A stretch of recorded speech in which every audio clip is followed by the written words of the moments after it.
અમદાવાદના પાલડીમાં કપિરાજે કહેર મચાવ્યો છે। 72 કલાકમાં 20 લોકો પર કર્યો હુમલો। હાથમાં લાકડી, મનમાં ભય, આંખોમાં ડર, કપાળ પર ચિંતાની લકીર। બચવા દોડાદોડી અને ઘરની બારી બારણા બંધ કરતી મહિલાઓ। આ ખોફના દ્રશ્યો છે અમદાવાદના પાલડી વિસ્તારમાં આવેલા નવપત સોસાયટીના।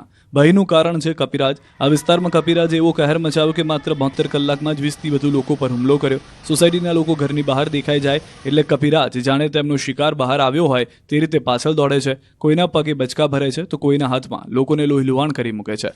વહેલી સવારથી વાનર સેના સોસાયટીને બાનમાં લે છે। સ્થિતિ એવી થઈ ગઈ છે કે લોકોને ઘરની બહાર નીકળવું હોય તો જીવનો ખતરો સતાવી રહ્યો છે। દહીં, દૂધ લેવા કે સવારે બાળકોને સ્કૂલે મૂકવા જતાં પણ ડર લાગે છે। લોકો કપિરાજથી બચવા હવે લાકડીઓ લઈને નીકળે છે। મહિલાઓ હોય કે પુરુષો, બાળકો બધા હાથમાં લાકડીઓ સાથે રાખે તો જ કપિરાજથી બચી શકે, નહીં તો વાંદરાઓ ટોળી કરી અને તૂટી પડે છે। સ્થિતિ એટલી ખરાબ છે કે કોઈના ઘરની બારી ખુલ્લી હોય તો ઘરમાં પણ એન્ટ્રી મારી દહેશત ફેલાવે છે। કપિરાજના ડરથી લોકો પોતાના ઘરની બારી બારણા પણ ખોલી શકતા નથી। ત્યારે હવે આ સોસાયટીને કપિરાજના આતંકથી છોડાવવા લોકોએ માંગ કરી છે। મોરબીમાં પાણી મુદ્દે મહિલાઓ બની રણચંડી।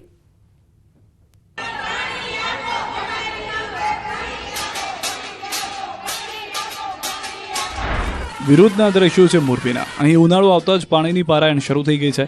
જનકપુરી સોસાયટીમાં પાણીની સમસ્યાથી લોકો કંટાળી ગયા છે। સોસાયટીમાં છેલ્લા ઘણા સમયથી પાણી આવતું નથી। અનેકવાર રજૂઆત કરવા છતાં તંત્રના પેટનું પાણી હલતું નથી। ત્યારે મહિલાઓ રણચંડી બની હતી। ઉગ્ર વિરોધ પ્રદર્શન સાથે લોકો મનપા કચેરીએ પહોંચ્યા। અહીં મહિલાઓએ પાણી આપોના નારા લગાવ્યા। થાળી વગાડી કચેરી ગજવી હલ્લા બોલ કરવો પડ્યો। તંત્રની બેદરકારીના કારણે લોકોને ધૂમધકતા તાપમાં પાણી માંગવા માટે કચેરીઓ સુધી જવા મજબૂર થયા। પાણી મુદ્દે આવેદનપત્ર આપ્યું। મહત્વનું છે કે જનકપુરી સોસાયટીમાં પાણી ન આવતું હોવાથી અનેક લોકોએ પોતાના ખર્ચે જેમ તેમ કરીને બોરવેલ કરાવ્યા, પરંતુ ઘણા એવા પરિવારો છે જેને બોરવેલના ખર્ચ પોસાય તેમ નથી અને તેઓ આ કાળઝાળ ઉનાળામાં પાણી વગર રખડી પડ્યા છે। યુદ્ધ જહાજ સુરતની 2000 કિલોની રેપ્લિકા સુરતના ડુમસમાં મૂકવામાં આવશે। સીફેસ પ્રોજેક્ટ સ્થળે 5000 કિલો વજન ઝીલી શકે એવું ફાઉન્ડેશન તૈયાર થશે તો 30 લાખના ખર્ચે 2 નંગ પાઇલ સાથેનું ફાઉન્ડેશન તૈયાર કરવામાં આવે છે। મહત્વનું છે કે યુદ્ધ જહાજને ટાંકીને વડાપ્રધાને સુરતના વખાણ કર્યા હતા। રેપ્લિકા માટે સીફેઝ પ્રોજેક્ટ સ્થળે 5000 કિલો વજન ઝીલી શકે તે પ્રકારનું કામ કરવામાં આવ્યું છે।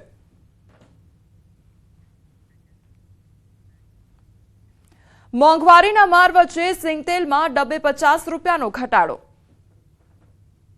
મોંઘવારીમાં પીસાતી ગૃહિણીઓ માટે રાહતના સમાચાર આવ્યા છે। મંદી વચ્ચે ખાદ્યતેલના ભાવમાં ભારે કડાકો આવ્યો છે।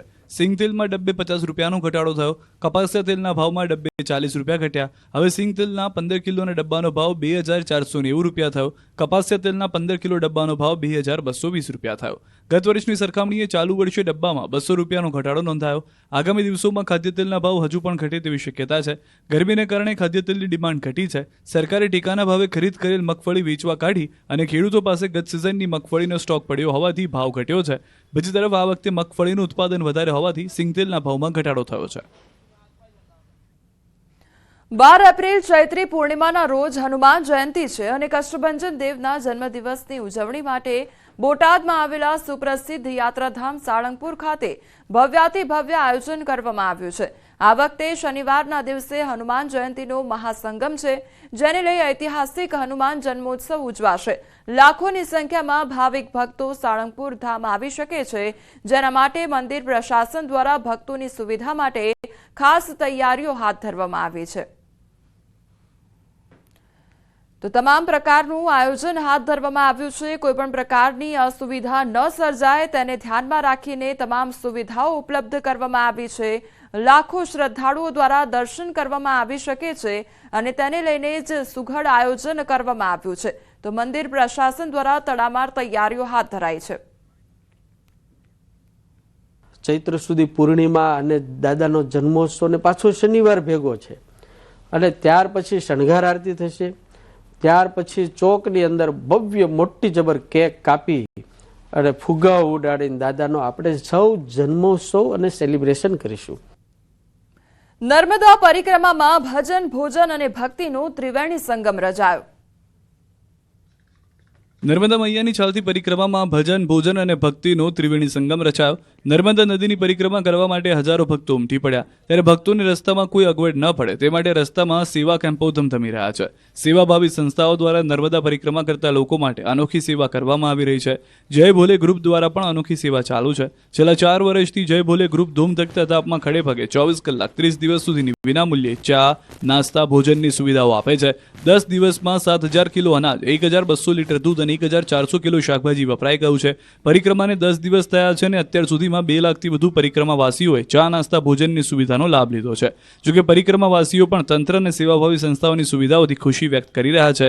જય ભોલે ગ્રુપની સેવાના આયોજક કલમ વસાવા અન્ય લોકો માટે